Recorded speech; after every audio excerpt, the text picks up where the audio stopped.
Hello friends, in this chapter I am discussing about the kinematic indeterminacy.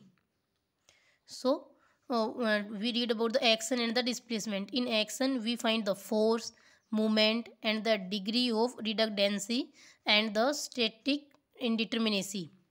And in the displacement we read about the slope, deflection and the kinematic indeterminacy. So in the previous class we discussed about the sport like the fixed sport, hinge sport, roller sport and the guided roller. So if we have the reaction, the three reaction in the fixed sport, and in the roller we have one, and in hinge we have two, and guided roller we have two. Okay, now we discuss about the degree of freedom. Like in the fixed sport we have the zero degree of freedom, because in we इसके अंदर हम हमारे पास में एक x direction में आता है force लग रहा है, रिएक्शन वर्टिकल डायरेक्शन में लग रहा है और इसमें मूवमेंट भी लग रहा है. सो वो जो बीम होगा जो फिक्स होगा वो मूव नहीं कर सकेगा, तो वो इसलिए उसकी जो डिग्री ऑफ फ्रीडम हो जीरो है. ऐसे ही ये हिंज है, हिंज के अंदर वन होता है. ठीक है, क्यों? क्योंकि इसके अंदर थीटा आ जाता है. और जो रोलर होता है उसमें हमें डिस्प्लेसमेंट भी देखने को मिलती है और उसमें हमें ये थीटा भी देखने को मिलता है. ऐसे ही जो गाइडेड रोलर होता है इसकी डिग्री ऑफ फ्रीडम होती है वन. क्यों? क्योंकि ये डेल्टा एक्स के अंदर हमें फ्रीडम के बारे में बताता है. अब हम एक क्वेश्चन करके देखते हैं. काइनेमेटिक इंडिटर्मिनेशन मतलब डिग्री ऑफ फ्रीडम. ये हमने एक फ्रेम बनाया. अब इस फ्रेम में ये तो फिक्स स्पॉट है तो इसके अंदर जो फ्रीडम है वो तो जीरो है.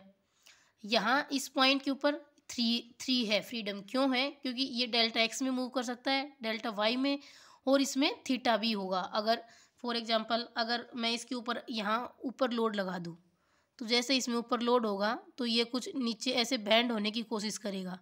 तो जैसे ही बैंड होगा तो कुछ इसमें डिस्प्लेसमेंट हुआ, तो मतलब कि जो थीटा है वो भी यहाँ पे आ जाएगा. ऐसे ही इस पॉइंट पे भी थ्री हो जाएगी डिग्री ऑफ फ्रीडम और इस पे हो जाएगी वन.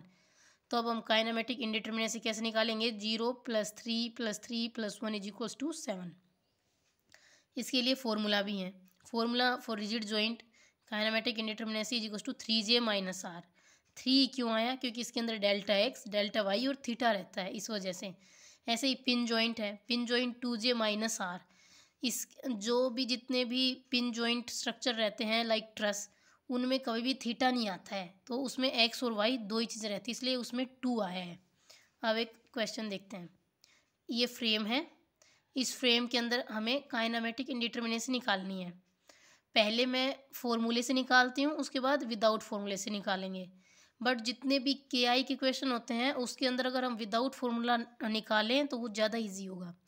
लाइक इसमें देखते हैं, यहाँ पे रिएक्शन कितनी है? 3. इस पे रिएक्शन 2, इसके ऊपर रिएक्शन 2. ठीक है, ओके. अब यहाँ हम लोग देखेंगे कि ये क्या है? 3j - r. अब इसमें हम देखते हैं 3j क्या है. ये जॉइंट कितने हैं इसमें? 1 2 3 4 5 6 7 8 जॉइंट माइनस आर. आर क्या होती हैं? आर तो रिएक्शंस होती हैं, तो ये मैंने बता दिया. इसके अंदर 3 है, इसमें 2 और इसमें 2, तो 3 + 2 5 + 2 7, तो 3 × 8 - 7 = 17. ये फॉर्मूला से आ गया. अब डायरेक्ट मेथड में तो वही डिग्री ऑफ फ्रीडम देखेंगे हम. फिक्स की फ्रीडम 0, इसकी 3, इसकी 3, इसकी भी 3 3 3 1 और 1, तो इसको जैसे ऐड करोगे तो ये आ जाएगा 17. ठीक है, अब आ जाओ ट्रस. अब लाइक जैसे कि जो जितने भी ट्रस होते हैं उसके अंदर हमेशा फॉर्मूला यूज़ करेंगे, क्योंकि उसमें गलती होने के चांसेस ज़्यादा हो जाते हैं. ठीक है, अब लाइक अब ये अपने पास में ये हो गया. अब इसके अंदर अगर फॉर्मूला लगाते हैं तो 2j - r. जे है जॉइंट तो अपने पास में 9 है, दिख ही रहे हैं. 1 2 3 4 5 6 7 8 और 9. ठीक है, 9 - r. r भी पता ही है, इधर है 2 और इधर है 1, 2 और 1 3, तो आ गया 15. ठीक है, अगर कोई विदाउट फॉर्मूला करना चाहता है तो उसके लिए मैं एक बार बता देती हूँ. यहाँ पे जो रिएक्शंस आएंगी यहाँ पे आएगी. वैसे तो रिएक्शन नॉर्मली हम देखेंगे तो 2 रिएक्शंस आएंगी. क्यों? डेल्टा एक्स और थीटा. ठीक है, और यहाँ पे जब हम देखेंगे तो इधर भी मतलब हम जब देखेंगे तो हमें तो 2 दिखेंगे, पर रियल में तो 1 ही होती है। क्यों?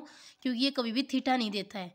क्योंकि ट्रस में मैंने थोड़ी देर पहले ही बताया कि थीटा का कोई रोल नहीं होता, थीटा नहीं आता है ट्रस के केस में, पिन जॉइंट में।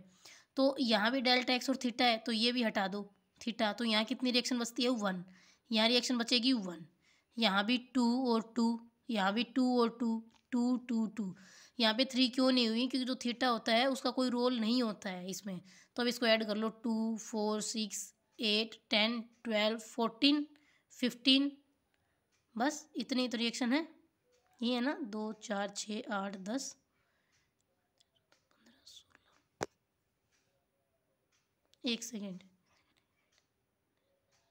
हाँ सॉरी, इसमें तो यहाँ पे इधर में तो एक ही रिएक्शन आएगी ना इसकी इसकी वजह से, क्योंकि ये तो हिंज है और ये रोलर है। रोलर में इसमें 2 रहती हैं और इसमें तो एक ही होती है, और ये जो एक होती है इसको भी हम हटा देंगे, मतलब यहाँ पे होगी 0, यहाँ पे 1। तो ठीक है, अब ऐड करते हैं 2 4 6 8 10 12 14 और +1 15, तो 15। तो इसको हम ऐसे सोल्व करते हैं। ठीक है, हम एक या दो क्वेश्चन और देख लेते हैं इसके। अब हम पढ़ेंगे कि find the kinematic indeterminacy if members are rigid. Rigid भी किस तरह से? एक्सियली रिजिड है वो, और मेंबर आर इनएक्सटेंसिबल। तो इसमें हम क्या करेंगे, अगर वो रिजिड है और वो भी एक्सियली हैं, तो इसके अंदर जो डेल्टा वाई होगा वो अपने आप ही 0 हो जाएगा। अब ये देखो, फिक्स के ऊपर तो फ्रीडम 0 0, ठीक है। यहाँ पे कितनी फ्रीडम आती है? 3 फ्रीडम आती है, ठीक है। तो 3 आती है, तो इसमें क्या क्या होते हैं 3 में? डेल्टा एक्स, डेल्टा वाई और थीटा। तो डेल्टा वाई हो जाएगा 0, क्यों? क्योंकि एक्सियली है। तो कितनी फ्रीडम आई यहाँ पे? 2, ठीक है। अगर 2 फ्रीडम आती हैं तो अब एक्स तो इधर काउंट हो चुकी है, तो इसको इधर एक्स इसकी लेने की कोई ज़रूरत है नहीं, और एक्स लेने की ज़रूरत नहीं है, वाई पहले ही 0, तो यहाँ सिर्फ क्या आएगा? थीटा। तो 2 यहाँ 1 यहाँ, टोटल कितना हो गया? 3, तो 3 आंसर है। ऐसे करना है। ऐसे ही ये जो क्वेश्चन, एक और क्वेश्चन लेते हैं हम, ठीक है। इस क्वेश्चन में ये पूरा फ्रेम हो गया, फॉर्मूले की हेल्प से इजीली आंसर आ जाएगा। 3j - r - m करेंगे तो j जॉइंट r वो रिएक्शन है, और ये r रिएक्शन फिर से बता देती हूँ, फिक्स है। 3 + 3 6, इसकी वजह से क्या होगी? हिंज की वजह से 2, तो 8, ये आ गया 8, ये रहा 8, ठीक है। ऐसे ही j जॉइंट देख लो, 1 2 3 4 5 6 7 8, तो 8 मेंबर भी 8 ही हैं, तो ये आ जाएगा। अब मैं विदाउट फॉर्मूला करके बताती हूँ, ठीक है। डिग्री ऑफ फ्रीडम 0 0 1, ठीक है। अब यहाँ पे देखते हैं, यहाँ पे जो होना तो चाहिए था क्या? 3, बट यहाँ पे 3 नहीं होगा, ठीक है। अब यहाँ पे है 2, 2 क्यों है? क्योंकि ये जो है मेंबर, ये मेंबर कभी भी ऊपर नीचे नहीं जाएगा, ठीक है। तो इसलिए इसमें आया है 2, और सेम चीज़ इसमें भी होगी, इसमें भी 2 है, तो डेल्टा एक्स और थीटा 2 ही चीज़ें आएंगी। क्यों? क्योंकि ये एक्सियली रिजिड है, पहले ही बताया गया है। तो एक्सियली रिजिड है तो वाई वाला कंपोनेंट तो 0 ही हो जाएगा, तो इसलिए ये 2 ये 2, ये होना तो चाहिए 2, बट ये 2 नहीं होके 1 होगा। क्यों? क्योंकि मैंने थोड़ी देर पहले ही बताया कि जो डेल्टा एक्स हम इधर काउंट कर चुके हैं वो डेल्टा एक्स इधर काउंट नहीं करेंगे। सेम चीज़ इधर, ये भी हो जाएगा 1, सेम चीज़ इधर, ये 1 और ये 1, टोटल ऐड करेंगे तो 8 आएगा। यहाँ से भी 8 ही आ रहा है। ये था अपना पूरा का पूरा काइनेमेटिक इंडिटरमिनेसी। Thank you.